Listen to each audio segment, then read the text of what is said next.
Wangalus ng buwa Nagpaus at kasing Ikoron ng manto Iyetan siwama Indabar fatini malo Lupesi yatato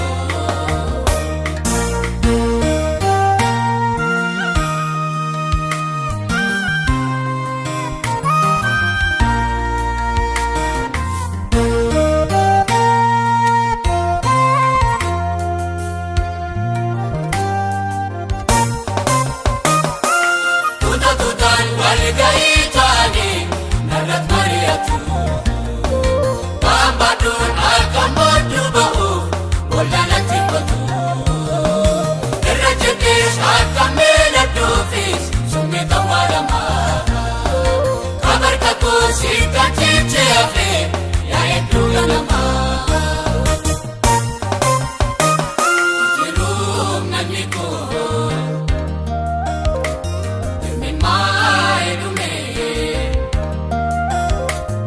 Dampat edema Ilaon makabu Nama madese Firablam biduma Wanganus nambua Erbaus akasi Ikorun mango Iyetan siwama Indabar fatini malo Lupesi yatato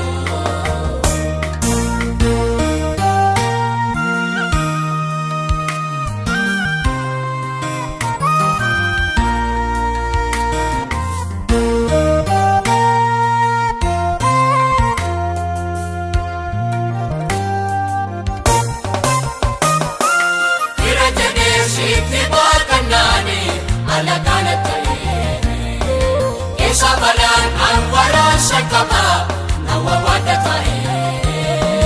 Uto na yun Paripono mo fi Tarala kami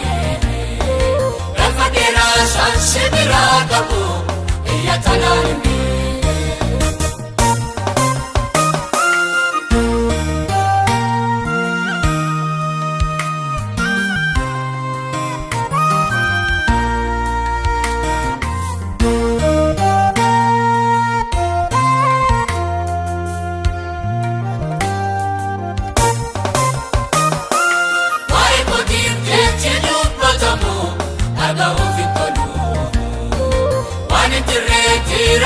Sanitu maanan ratulu Naduduman agandang batamu Umalagama Natinisi kulong na kunali Sibindandama Nadogsi Nadogsi Nadogsi dhoksi katta Adonai naaf ta'i dandaa'e lolaadhu